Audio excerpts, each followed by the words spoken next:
और ये 6-7 लोग गायब हो गए अब। यही है भाई, इनको पढ़ना नहीं है बिल्कुल भी। एक क्लास में ही थक जाते हैं।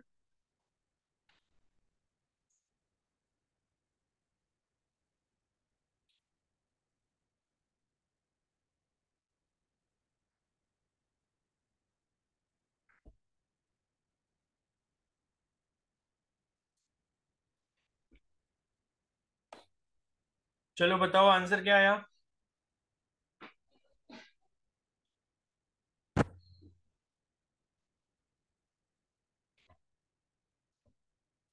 सी कह रहे हैं सभी लोग। सर सी। सी। तो सी आ गया सभी का। कोई है ऐसा जिसका नहीं हो पाया?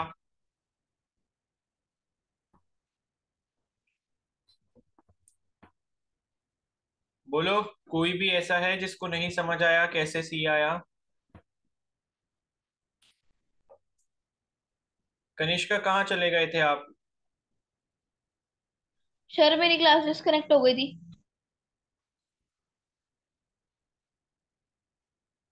कनेक्ट नहीं हो रहा था। हाँ, कनेक्ट होगा कैसे? कनेक्ट तो मैंने करवाया है ना? चलो। एक आध का हो सकता है भाई जेन्युइन इशू। सबका ही कनेक्ट नहीं हो रहा था है। ये बाकी जो लोग आके बैठ गए इधर, वो कौन है?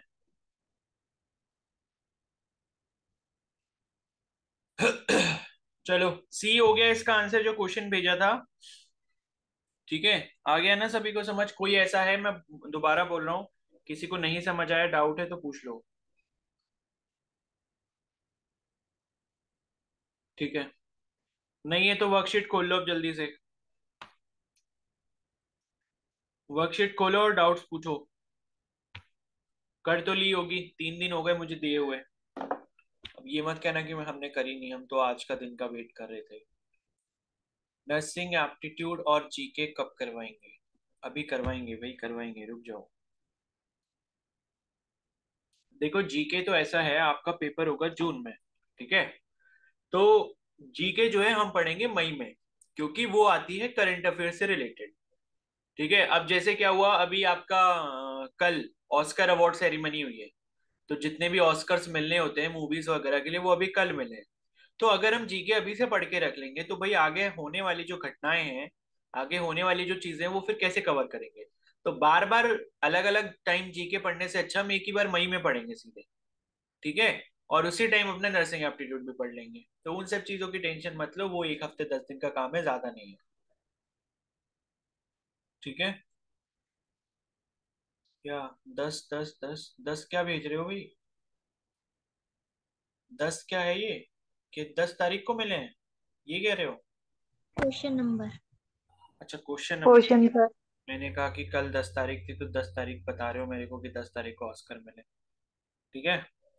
तो ऑस्कर मैं बताता हूँ किसको मिला है, बेस्ट मूवी जो मतलब बेस्ट मूवी के लिए ऑस्कर किसको मिला है? ओपनहाइमर को मिला है। किसी ने देखी थी ओपनहाइमर? न्यूक्लियर रिएक्शन के बेसिस पर थी कुछ, मैंने भी नहीं देखी है वैसे। नहीं देखी थी। चलो। लेकिन पॉपुलर काफी हुई थी जब आई थी ना ओपनहाइमर। आपने देखा होगा, एटम बॉम्ब सही है, वगैरह तुम्हें इन पता। सब चीजों से बट रिलेटेड। उसमें ना रॉबर्ट डाउनी जूनियर को मिला, इतना पता है। हाँ, उसको वो मिला है बेस्ट एक्टर का। नहीं, किसको बता रहे हो आप? सर उसको तो को मतलब साथ जो साथ में निभाते हैं ना, उसका मिला। हाँ, और जो बेस्ट एक्ट्रेस है वो पता नहीं कौन सी थी। रुको मैं बताता हूँ।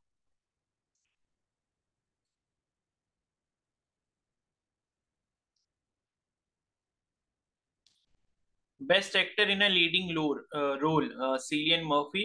और बेस्ट एक्ट्रेस जो है वो एमा स्टोन को मिला है पुअर थिंग्स के लिए। बेस्ट एक्ट्रेस का एमा स्टोन को मिला है। ठीक है। तो देखो क्वेश्चंस यही पूछे जाते हैं इन्हीं सब चीजों में से। अब एम्स वगैरह में आएंगे देखना, इससे पक्का क्वेश्चन आएगा ऑस्कर से। ऑस्कर से तो एक क्वेश्चन आना ही आना है। ठीक है। ऑस्कर हो गया, नोबेल प्राइज हो गया, और बाकी जो घटनाएं हैं राम मंदिर वगैरह से रिलेटेड, आपके यूपी वाले में भी क्वेश्चन हो सकता है। यूपी वाले पेपर में स्पेसिफिकली मैं बोल रहा हूँ कि उससे राम मंदिर में क्वेश्चन आ सकता है। राम मंदिर का टॉपिक बहुत ज्यादा पॉपुलर हुआ है इस साल। ठीक है। तो उसको भी डिटेल में हम पढ़ेंगे। और बाकी और भी जो घटनाएं हैं। और क्या होगा, अभी जब इलेक्शन हो जाएंगे ना, अप्रैल में इलेक्शन होने वाले हैं, तो इलेक्शन के बाद आपकी मिनिस्ट्री जो है वो चेंज हो जाएगी। मिनिस्ट्री चेंज होने का मतलब कि फाइनेंस मिनिस्टर कौन होगा, डिफेंस मिनिस्टर कौन होगा, ये सब चीजें अब नई तरीके से हो जाएंगी। तो वो सब चीजें भी हमको रटनी पड़ेंगी, याद करनी पड़ेंगी कि भाई नए मिनिस्टर कौन कौन बन चुके हैं। ठीक है, तो अभी जो है चेंजेस बहुत ज्यादा होने वाले हैं अप्रैल तक। तो ये अप्रैल तक सारे चेंजेस अच्छे से होने दो, सब स्टेबल जब हो जाएगा तो मई में एक बार अच्छे से पढ़ लेंगे। ठीक है, तो अभी जो है बहुत कुछ चीजें होने वाली है, तो उनको एक बार होने दो। करंट अफेयर से क्वेश्चंस वहीं से आपसे पूछे जाएंगे। ठीक है।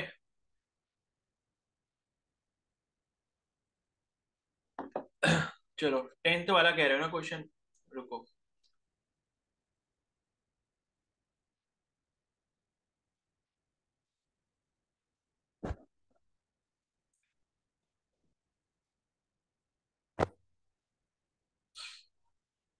टेंथ क्वेश्चन है ये, एसएचएम से रिलेटेड।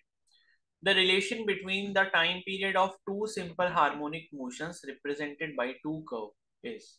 ठीक है, तो ये दो कर्व आपको दिए गए हैं और इसमें आपको रिलेशन बताना है दो टाइम पीरियड में, the relation between the time period of two simple harmonic motion. ठीक है, तो इसको कैसे, इसमें क्या डर लग रहा है भाई, ये कुछ वैसा वैसा क्वेश्चन नहीं लग रहा है क्या, जो मैंने आपको बताया था कि काइनेटिक एनर्जी के कितने रिवोल्यूशन कंप्लीट हो रहे हैं एक एसएचएम के उसमें, कुछ वैसा वैसा नहीं लग रहा है ये। आपको दो कर्व दिए हुए हैं यहाँ पे, तो देखो एक बड़े वाले कर्व में छोटे वाले कर्व कितने आ पा रहे हैं, नहीं लग रहा ऐसा देखा देखा।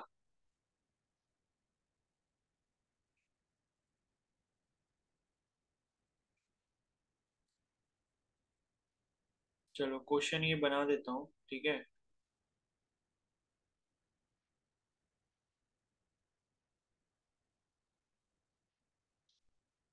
तो क्वेश्चन देखो यहाँ पर मैं बना रहा हूँ इसे। क्वेश्चन है the relation between the time period of two simple harmonic motion. ठीक है, तो हम एक कर्व बना लेते हैं यहाँ पे। ये आपका कर्व इस तरीके का बना है, दो कर्व दिख रहे हैं इसमें। ठीक है, एक तो आपका इस तरीके से दिख रहा है,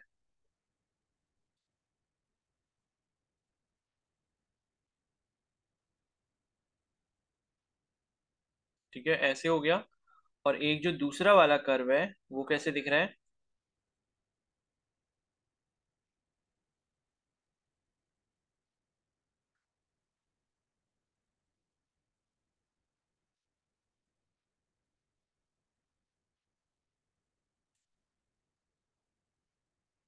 ऐसा कुछ है। ठीक है, और ये मतलब यहाँ से ये डॉटेड लाइन दिखाई है और ये वाला कर्व आगे की तरफ जा रहा है। ठीक है, और और क्या दिया इसमें, ये दिया है यहाँ से लेके यहाँ तक T2। T2 किसके लिए, ये जो लंबा रेड वाला ग्राफ जो दिख रहा है ना, इसके लिए T2 टाइम पीरियड दिया है। और T1 टाइम पीरियड किसके लिए दिया है, यहां से लेके यहां तक T1। भाई देखो ब्लू वाला, देखो ब्लू वाला ग्राफ यहां से शुरू हुआ, यहाँ पे खत्म हुआ, कितनी साइकिल कंप्लीट हुई, एक। उसके बाद फिर जहां से खत्म हुआ वहां से शुरू होगा और फिर यहाँ पहुंच गया, फिर एक साइकिल कंप्लीट हो गई। ठीक है, उसके बाद यहाँ पर ऐसे करके आगे और जाएगा, इस तरीके से ऐसे करके आगे जाएगा ना ये ब्लू वाला। तो ब्लू वाला जब ऐसे करके आगे जाएगा तो ये कुछ ऐसा होगा। ठीक है, ऐसा नहीं, मतलब ये थोड़ा ज्यादा ग्राफ बन गया, ज्यादा नहीं बनेगा। मतलब बस इतना देखो कि यहाँ मतलब ये फर्स्ट पॉइंट है आपका, ये फर्स्ट पॉइंट है। तो फर्स्ट पॉइंट से लेके, और एक चीज आपको और दी है, T1 टाइम पीरियड आपको कहाँ से कहाँ दिया है, T1 टाइम पीरियड आपको दिया है, T1 ये हो गया, T2 ये हो गया, तो T1 आपका यहाँ से यहाँ तक हो गया। ठीक है, तो फर्स्ट पॉइंट ये हो गया, सेकंड पॉइंट ये हो गया, थर्ड पॉइंट ये हो गया। तो आप देखो समझ क्या पा रहे हो यहाँ पे, ये T2 जो टाइम पीरियड है, T2 टाइम पीरियड आपका इस पॉइंट से शुरू हुआ और इस पॉइंट पे खत्म हुआ। अब अगर आप इसका आधा कर दोगे यहां तक, ठीक है, तो T2 का आप आधा कर रहे हो, तो T2 के आधे में T1 के कितने रिवोल्यूशन कंप्लीट हो गए, बताओ। टू। टू। तो हाफ T2 में आप ये देख रहे हो कि भाई दो T1 के रिवोल्यूशन कंप्लीट हो गए।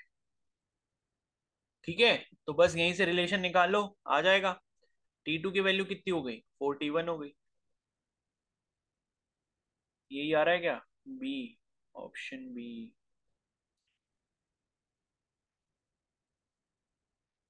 सर।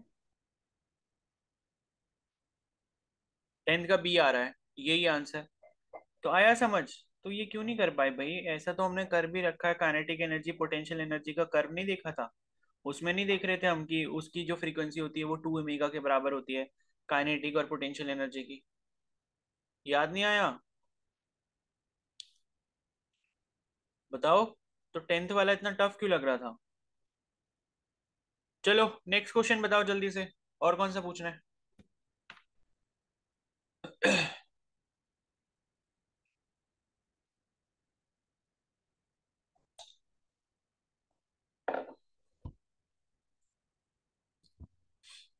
13। ओके, सारे लोग साथ में बैठ के कर रहे थे क्या।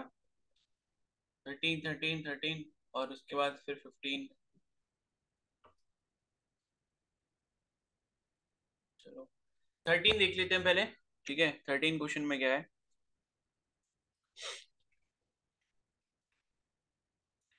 13 क्वेश्चन है कि when two displacement represented by y1 is equal to a sin omega t and y2 is equal to b cos omega t are superimposed, the motion is। मतलब क्या कहना चाह रहा है कि भाई हमारे पास दो एसएचएम की इक्वेशन दी हुई है। एक आपके पास y1 is equal to a sine omega t है, और एक आपके पास y2 is equal to b cos omega t है। ठीक है, तो क्या हम थोड़ी सी तकलीफ इनका ग्राफ बनाने में कर सकते हैं, बिल्कुल कर सकते हैं। ठीक है, तो उससे क्या पता थोड़ा सा हमको एक आइडिया लग जाए। तो ये कह रहे हैं कि भाई ये सुपर इंपोज करते हैं, सुपर इंपोज का मतलब होता है एक के ऊपर एक। ठीक है, सुपर इंपोज का मतलब क्या है, एक के ऊपर एक। ओके, तो क्या है कि यहाँ पर अगर हम थोड़ा सा इसको ग्राफ बनाने की कोशिश करते हैं अगर, तो क्या होगा। ये मान लो टी है, ठीक है, टाइम पीरियड है। तो अगर मैं वाई वन का ग्राफ बनाता हूँ, यहाँ पे अगर मैं वाई वन का ग्राफ बनाता हूँ, तो ए साइन ओमेगा टी है, साइन का ग्राफ है, मतलब क्या होगा, जीरो से स्टार्ट होगा। एंड साइन से पहले क्या लिखा है, ए लिखा है, तो मैक्सिमम वैल्यू क्या होगी, ए होगी। तो इसका ग्राफ कुछ ऐसा बन जाएगा, ऐसे। ठीक है, इसका ग्राफ कुछ ऐसा बन गया, जहां पे ये वाली जो वैल्यू होगी, ये वाली वैल्यू क्या होगी, स्मॉल ए के बराबर होगी, मैक्सिमम वैल्यू। क्योंकि मैंने बताया था जो ट्रिग्नोमेट्रिक फंक्शन के पहले लिखा होगा वो उसकी मैक्सिमम वैल्यू होगी, तो ये ऊपर ए होगी, नीचे माइनस ए हो जाएगी। दूसरा वाला अगर आप ग्राफ देखोगे, y two equal to b cos omega t, तो कॉस का ग्राफ है और पॉजिटिव है, मतलब होना स्टार्ट ऊपर से ही है। ठीक है, स्टार्ट कहां से होना है, ऊपर से ही होना है, और मैक्सिमम वैल्यू क्या देगा, बी देगा। ओके, तो इसका ग्राफ मान लो कुछ ऐसा बन जाएगा। इसका ग्राफ हम ऐसा बना लेते हैं, यहां से स्टार्ट हो गया, मान लो मैंने कहा कि ये जो है ये बी है, और ग्राफ आपका कुछ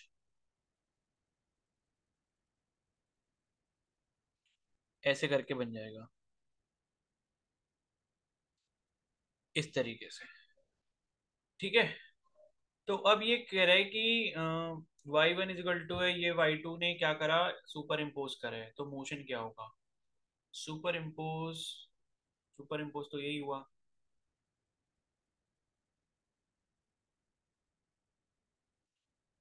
ठीक है, तो चलो ग्राफ से तो हमें जो आइडिया लगना था वो थोड़ा सा लग गया।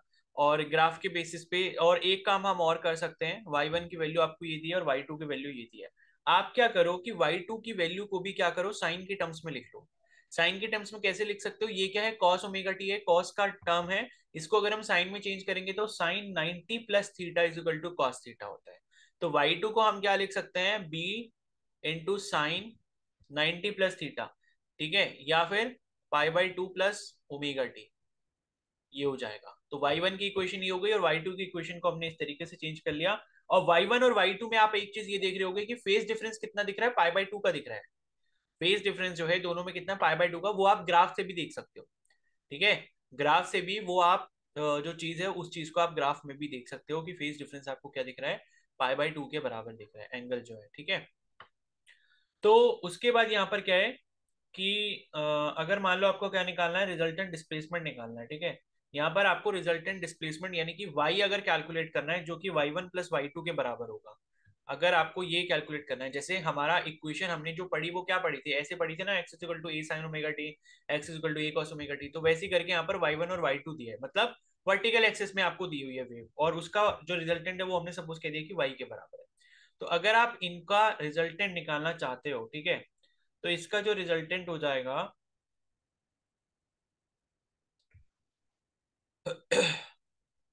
हाँ, तो देखो इसका रिजल्टेंट क्या हो जाएगा, y one plus y two अगर आप करते हो, तो वाई वन की वैल्यू जो है वो कितनी है, ए साइन ओमेगा टी है, और वाई टू की वैल्यू जो है वो कितनी है, अगर मैं इसको बी कॉस ओमेगा टी ही रखता हूँ, तो A into sine omega T plus B, नहीं ये नहीं रखा जाएगा, B sine pi by two plus omega T, A sine theta plus B cos theta, A sine theta plus B sine theta.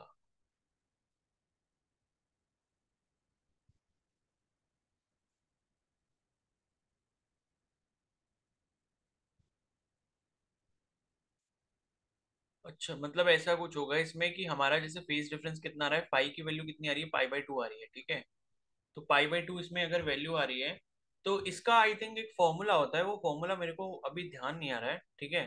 तो y की जो वैल्यू है, मतलब इन दोनों का जो रिजल्टेंट है ना, ये y one plus y two का जो रिजल्टेंट है वो आपका आएगा square root of a square plus b square into sine omega T plus five, ठीक है। और फाइव की वैल्यू क्या है आपकी, पाई बाई टू है।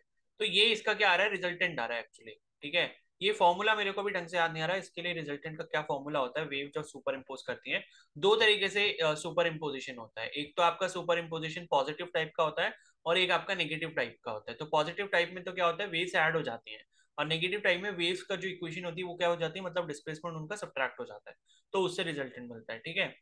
तो ये मिल गया। तो यहाँ पे क्या होगा, ये इसकी रिजल्टेंट इक्वेशन होगी। तो ये जब रिजल्टेंट इक्वेशन मिलेगी, तो ये रिजल्टेंट इक्वेशन में जो आपको ये वाला टर्म दिख रहा है, ये वाला टर्म, ये टर्म क्या हो जाएगा, रिजल्टेंट हो जाएगा, क्योंकि ये क्या है, साइन है, यानी कि ट्रिग्नोमेट्रिक फंक्शन है, और आगे क्या है, ओमेगा टी प्लस फाइव है, यानी कि ओमेगा टी प्लस उसका जो फेज डिफरेंस हो गया, ये हो गया। तो जैसे हमने इक्वेशन पढ़ी थी ना कि एक्स की वैल्यू क्या होती है, A sine omega T plus five होती है, तो उसी फॉर्म की इक्वेशन हमको यहाँ पर मिल गई, जहां पर ए यानी कि एम्पलीट्यूड की वैल्यू क्या हो जाएगी, square root of a square plus b square के बराबर हो जाएगी, ठीक है। तो रिजल्टेंट आपका ये हो जाएगा, तो इसके अकॉर्डिंग आपका जो आंसर होगा वो ऑप्शन सी हो जाएगा। तो ऑप्शन सी जो है वो है आपका कि सिंपल हार्मोनिक मोशन ये होगा, और इसका जो एम्पलीट्यूड है square root of a square plus b square के बराबर होगा, ठीक है। तो इसको जो है आपने ऐसे करना है, एक बार मैं और देख भी लेता हूँ कि रिजल्टेंट क्या होता है सुपर इम्पोजिशन के केस में। ये एक्चुअली हम वेव्स में पढ़ेंगे, ठीक है, ऑसिलेशन का टॉपिक नहीं है, ये वेव्स का टॉपिक है अगले वाले चैप्टर का, उसमें आएगा ये टॉपिक।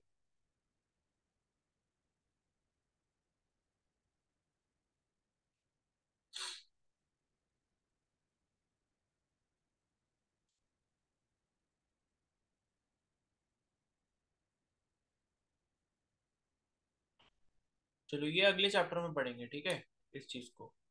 चलो अब नेक्स्ट क्वेश्चन बताओ, ये आ गया समझ में सभी को। बस रिजल्टेंट देखना है, रिजल्टेंट के बाद उस इक्वेशन को एसएचएम की इक्वेशन से कंपेयर कर लिया, और फिर वहां पे आगे जो लिखा था वो एम्पलीट्यूड बन गया, और बाकी sign omega T plus five की इक्वेशन बन गई, ठीक है। 16 और 15, चलो 16 देख लेते हैं पहले। तो ये है, which of the following is incorrect when function x is equal to a sin square omega T plus b cos square omega T plus c sin omega t cos omega t represents SHM। तो which of the following is incorrect, ठीक है। इसमें से कौन सा वाला part जो है वो इनकरेक्ट होगा, अगर ये वाला फंक्शन आपका क्या करता है, रिप्रेजेंट करता है SHM को। ओके, तो हम क्या करेंगे, ये लाइक जो कंडीशन आपको दी है अलग अलग, वो एक बार रख के देखेंगे। तो इस केस में जैसे आपको ए और बी की अलग अलग वैल्यू दी हैं, और उसके बाद सी का कुछ और वैल्यू आ रहा है,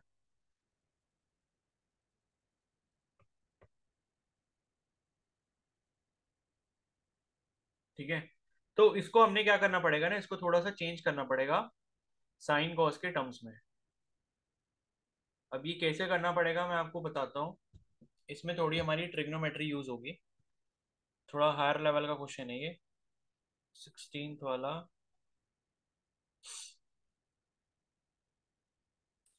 तो 16 वाले क्वेश्चन में जो आपको यहाँ पर इक्वेशन दी हुई है, इक्वेशन दी है आपको x is equal to a sine square omega T plus B cos square omega T plus c sine omega t multiplied by cos omega t.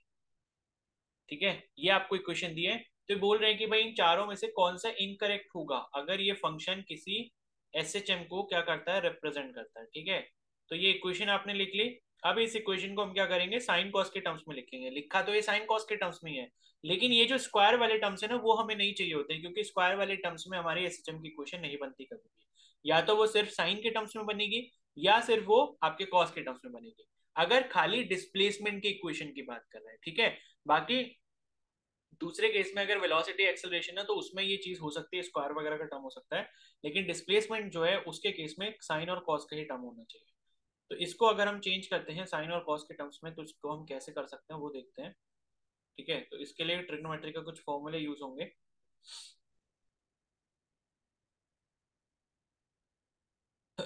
तो फॉर्मूले में यहाँ पर लिखता हूँ कौन कौन से यूज होने वाले हैं यहाँ पर। पहला है यहाँ पे फॉर्मूला, जो साइन स्क्वायर थीटा की वैल्यू होती है आपकी, वो आपका 1 - cos 2 थीटा भी होता है। ठीक है, मतलब मैं आपके लिए यहाँ पर लिख देता हूँ, जो कॉस टू थीटा होता है ना, कॉस टू थीटा की वैल्यू तीन होती है। ठीक है, कॉस टू थीटा क्या क्या होता है, एक तो होता है आपका cos square theta minus sign square theta, एक तो ये वैल्यू होती है। और उसके बाद कॉस टू थीटा की वैल्यू क्या होती है, और इसकी क्या वैल्यू होती है, cos square theta minus sign square theta, और होती है आपकी 2 cos स्क्वायर थीटा -1, और होती है 2 sin स्क्वायर थीटा -1।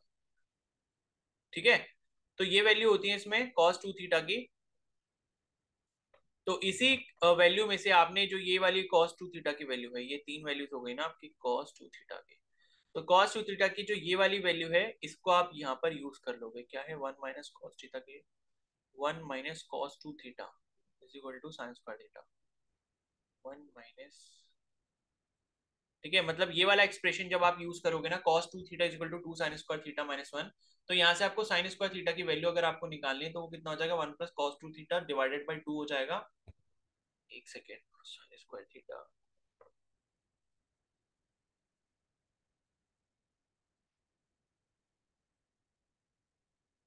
अरे हाँ ठीक है, सॉरी सॉरी ये गलत लिख दिया मैंने, ये 1 - 2 sin स्क्वायर थीटा होता है।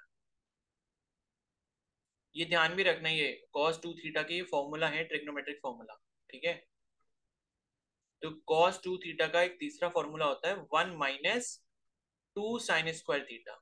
तो आप क्या कर रहे हो, ये वाले फॉर्मूले का इस्तेमाल करोगे और यहाँ से साइन स्क्वायर थीटा की वैल्यू को निकालोगे। ठीक है, तो cos 2 थीटा की वैल्यू जो होती है क्या होती है, 1 - 2 sin स्क्वायर थीटा होती है। तो आप इसको क्या लिख सकते हो, मतलब साइन स्क्वायर थीटा की अगर आप यहाँ से वैल्यू निकालोगे ना तो ये क्या बन जाएगी, ये बन जाएगी 2 sin स्क्वायर थीटा की वैल्यू बन जाएगी आपके पास 1 - cos 2 थीटा। ठीक है, -2 sin स्क्वायर थीटा,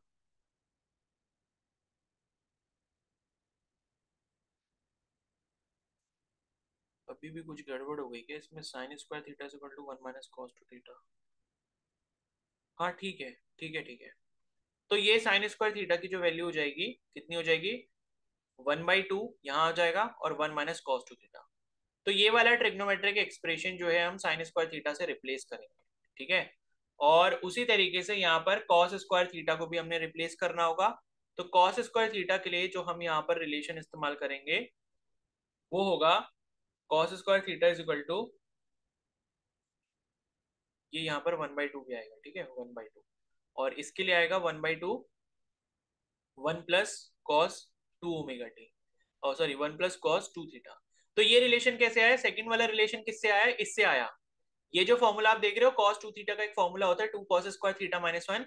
अगर आप इसी फॉर्मूला को देखते हो cos 2 theta is equal to 2 cos square theta -1, यहां से अगर आप cos स्क्वायर थीटा की वैल्यू निकालोगे तो क्या मिल जाएगी आपको, ये मिल जाएगी 2 cos² theta is equal to 1 + cos 2 theta बन जाएगा ये। और cos² थीटा की अगर आप वैल्यू निकालोगे तो क्या बन जाएगा 1/2 इंटू 1 + cos 2 थीटा। तो एक वैल्यू आप जो है ये वाली इस्तेमाल करोगे, और sin² थीटा के लिए आपने कौन सी वैल्यू इस्तेमाल करी, ये वाली वैल्यू इस्तेमाल करी। तो ये कुछ ट्रिग्नोमेट्री जो आपको यहाँ पर इस्तेमाल करनी होगी। और तीसरा एक और फॉर्मूला यहाँ पर ट्रिग्नोमेट्री का यूज होगा, जो कि है आपका एक फॉर्मूला होता है sin 2 थीटा का। sin 2 थीटा जो होता है वो होता है 2 × sin थीटा × cos थीटा। ठीक है, तो ये sin 3 cos 3 की अगर आप वैल्यू निकालते हो तो कितनी आ जाएगी, sin 3 cos 3 is equal to कितना आ जाएगा 1/2 sin 2 थीटा आ जाएगा। ठीक है, तो ये रिलेशंस का आप इस्तेमाल कर लो सो दैट कि आप पूरी इक्वेशन को साइन और कॉस के टर्म्स में कन्वर्ट कर पाओ, और उसमें से स्क्वायर और जो ये मल्टीप्लीकेशन वगैरह में टर्म्स है इनको हटा पाओ। तो अब हमारी ये वाली जो इक्वेशन है जो कि x is equal to a sin square omega t b cos square omega t c sin omega t cos omega t, ये अब हमारी चेंज हो जाएगी। कैसे चेंज होगी, तो x की वैल्यू क्या है, पहले सबसे पहले है a sin square omega t. ठीक है, x की वैल्यू क्या है, पहले a sin square omega t है। तो साइन स्क्वायर थीटा के लिए अभी हमने देखा ये वाला फॉर्मूला है।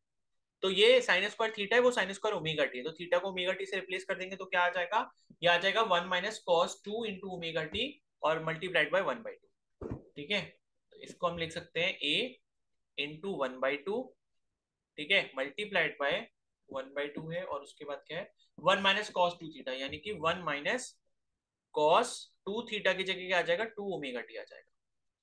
तो ये हमारा क्या हो गया, पहला वाला एक्सप्रेशन हो गया, कौन सा वाला, जो कि a sin square omega T लिखा है। उसी तरीके से b cos square omega T को चेंज करेंगे। b cos square omega T के लिए पहले हमने b लिखा, और cos स्क्वायर थीटा के लिए अभी हमने फॉर्मूला जो निकाला था यहाँ पे क्या निकाला था, ये निकाला था। ठीक है, जो कि है 1/2, तो ये हो जाएगा into 1/2 multiplied by 1 + cos 2 theta है। ठीक है, 1 + cos 2 थीटा की जगह क्या हो जाएगा, यहाँ ओमेगा टी है तो यहाँ ओमेगा टी हो जाएगा। एक फॉर्मूला जो है आपका यहाँ पर ये वाला होगा।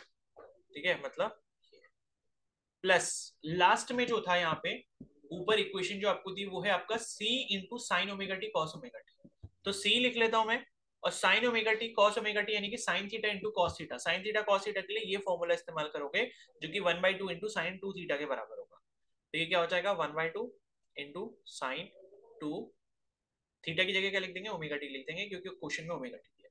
तो बस इसको थोड़ा सा सिंप्लीफाई करके मैं लिख देता हूँ, यहाँ पर x की वैल्यू जो है क्या बन जाएगी a/2, ठीक है, ब्रैकेट में 1 - cos 2 ओमेगा टी, ठीक है, plus b/2 1 + cos 2 omega T plus c/2 into sin 2 omega T. अब बताओ क्या यहां तक सभी को समझ आ गया, कैसे कन्वर्ट हुई ये इक्वेशन साइन कॉस के टर्म्स में, बोलो। Yes sir. ये फॉर्मूला ट्रिग्नोमेट्रिक है सारे, कि आप cos 2 थीटा को कैसे लिख सकते हो साइन कॉस के टर्म्स में। ठीक है, ये तीन फॉर्मूला होते हैं cos 2 थीटा के। एक होता है cos square theta minus sign square theta, एक होता है 2 cos स्क्वायर थीटा -1, और एक होता है 1 - 2 sin स्क्वायर थीटा। तो हमने ये वाला इस्तेमाल करा। और एक फॉर्मूला जो है आपका sin 2 थीटा के लिए होता है, जो कि ये वाला था, कहाँ गया, एक तो ये वाला था sin 2 थीटा की वैल्यू अगर 2 sin 3 cos थीटा होती है, तो उससे हमने ये निकाल लिया। ठीक है, तो अब इतना करने के बाद आपको क्या करना है यहाँ पे, अब क्या करोगे आप सब में मतलब कंडीशन को चेक करोगे। अब जो क्वेश्चन आपको दिया है ना, क्वेश्चन में क्या लिखा था, क्वेश्चन में ये लिखा था कि भाई इनमें से कौन सी वाली कंडीशन जो है वो इनकरेक्ट होगी। ये लिखा है कि which of the following is incorrect when function is equal to this represent SHM. तो ये हमने एसएचएम की इक्वेशन तो बना ली ऐसे ये साइन कॉस के टर्म्स में। अब ये जो आपको चार इक्वेशन दिए ना, कि अगर a 0 होता है, b 0 होता है तो एसएचएम होगा, a -b के बराबर होता है, c अगर 2b के बराबर होता है तो एम्पलीट्यूड b√2 होगा, उसी तरीके से सी वाले आपको ऑप्शन दिया है, डी वाला ऑप्शन दिया है। तो आप क्या करोगे, चारों कंडीशन को लगा के चेक करोगे। ठीक है, कंडीशन लगा के चेक क्या करोगे, कि क्या लास्ट में आपके पास साइन या कॉस ओमेगा टी वाला टर्म बच रहा है या नहीं बच रहा है। अगर बच रहा होगा तो वो इक्वेशन क्या हो जाएगी, एसएचएम की हो जाएगी, अदरवाइज नहीं होगी। ठीक है, तो मैं यहाँ पर दो केसेस आपको करके दिखा देता हूँ, चलो करके ही दिखा देता हूँ मैं। तो पहला जो आपको ऑप्शन यहाँ पर दिया है ए ऑप्शन में, ए ऑप्शन में लिखा है कि ए की वैल्यू अगर जीरो है, बी की वैल्यू अगर जीरो है, तो एक्स की वैल्यू कितनी आ रही है, c/2 साइन ओमेगा टी आ रही है। एक सेकेंड, ऑप्शन में क्या दिया था?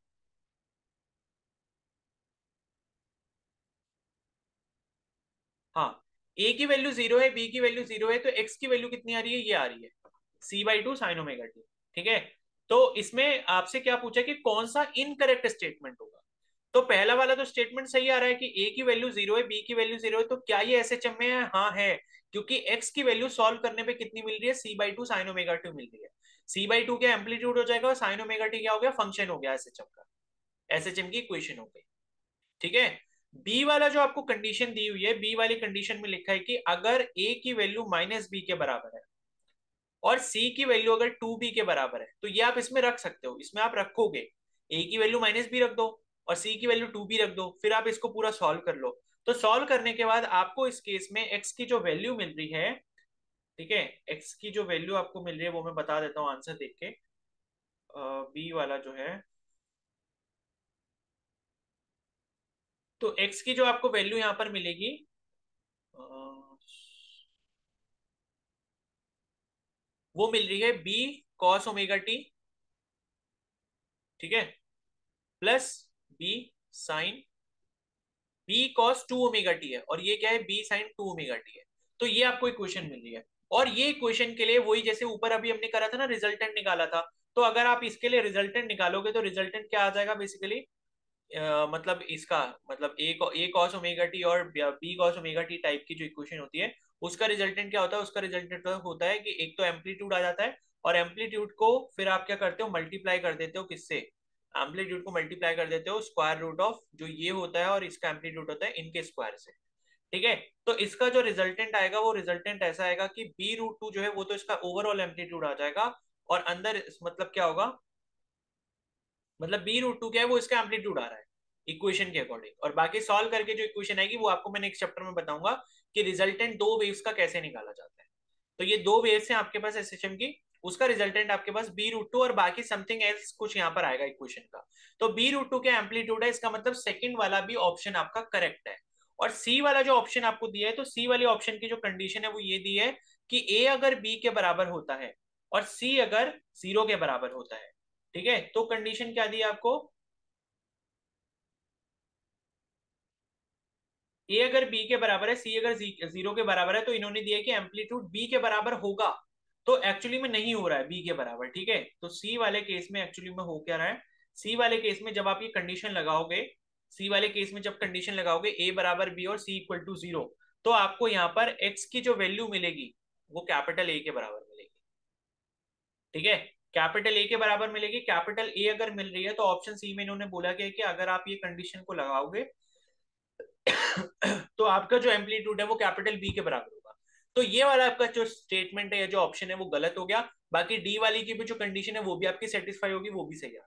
तो इस तरीके से ऑप्शन सी जो है वो यहाँ पर गलत हो गया, मतलब इक्वेशन के अकॉर्डिंग। इसका मतलब है option C is the right answer, क्योंकि आपसे इनकरेक्ट ही पूछा था।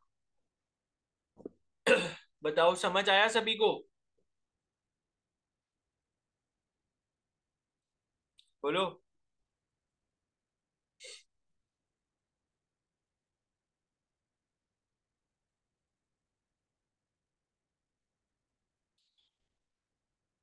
बताओ भाई, समझ आया कि नहीं आया, हाँ या ना? थोड़ा थोड़ा आया, थोड़ा थोड़ा आने वाली कोई बात नहीं है इसमें। देखो, जो भी आपको इक्वेशन दी है ना, उस इक्वेशन को आपने एसएचएम की इक्वेशन बनानी है, प्योर एसएचएम की इक्वेशन बनानी है। और वो आप कैसे बना सकते हो, वो आप तभी बना सकते हो जब डिस्प्लेसमेंट की इक्वेशन में सिर्फ और सिर्फ साइन और कॉस के टर्म्स हो, लेकिन पावर वन के साथ, स्क्वायर वगैरह में नहीं होने चाहिए। तो आपको जो यहाँ पर इक्वेशन दी थी इसमें स्क्वायर वगैरह के टर्म्स दिए हुए थे, तो आपने सबसे पहले इसको क्या करा, ट्रिग्नोमेट्री की हेल्प से इसको साइन और कॉस के पावर वन वाले टर्म्स में कन्वर्ट कर दिया। कन्वर्ट करने के बाद चार ऑप्शन जो दिए हैं, हर ऑप्शन की कंडीशन को लगा के देखा। पहले ऑप्शन में लिखा है कि ए अगर जीरो है, बी अगर जीरो है, तो एक्स की वैल्यू जो है वो c/2 साइन ओमेगा टी आएगी। या इन्होंने बोला है कि भाई ये एसएचएम होगा, तो ये एसएचएम होगा, एसएचएम इसलिए होगा क्योंकि इसमें साइन ओमेगा टी की इक्वेशन आ रही है। तो ये सही था। फिर दूसरे ऑप्शन में इन्होंने बोला कि अगर ए की वैल्यू -b के बराबर रखते हैं, सी की वैल्यू अगर 2b के बराबर रखते हैं, तो क्या आपका एम्पलीट्यूड जो है वो b√2 आएगा? तो आएगा। क्यों? क्योंकि जब आप ये इक्वेशन में ये वैल्यूज रखोगे तो एक्स की जो इक्वेशन है वो आपको ये मिलेगी, और इसका अगर आप रिजल्टेंट निकालोगे तो इसका रिजल्टेंट आपको b√2 मल्टीप्लाइड बाई समथिंग कुछ करके मिलेगा यहाँ पे, जो कि आपकी साइन या कॉस के टर्म्स में इक्वेशन है। तो इसका मतलब है यहाँ पर जो एम्पलीट्यूड हो गया वो भी क्या हमारा सही आ गया, b√2 आ गया। तीसरे ऑप्शन में इन्होंने बोला कि अगर ए की वैल्यू बी रखते हैं और सी की वैल्यू 0 रखते हैं तो एक्स की वैल्यू ए आएगी। तो ऐसा नहीं हो रहा है, एक्स की वैल्यू कितनी आ रही है, बी के बराबर आ रही है, सही वाली वैल्यू। तो ये ऑप्शन आपका क्या हो गया, गलत हो गया, और आपसे क्या पूछा है, इनकरेक्ट स्टेटमेंट ही पूछा है। और डी वाले केस में भी जो वैल्यूज दी हैं उनको कंडीशन सेटिस्फाई कर रही है, और जो आगे आउटपुट दिया है वो भी सेटिस्फाई कर रहा है। तो इस वजह से सी इज द करेक्ट आंसर। ठीक है, आया समझ में थोड़ा थोड़ा? चलो, अब बाकी के क्वेश्चन हम कल करेंगे सुबह, तो जो है कर लो। ठीक है, बाकी कुछ और क्वेश्चंस अगर भेजने होंगे तो मैं अभी आपको रात तक भेज दूंगा, तो वो भी कर लेना। बाकी इतने क्वेश्चन तो कल सुबह तक कर ही लेना, ठीक है। बाकी अभी टेस्ट जो है वो नहीं बन पाया, कल ही हो पाएगा टेस्ट, तो टेस्ट के लिए आप कल शाम को तैयार रहो। ठीक है, चलो अब आप लीव कर दो सभी लोग।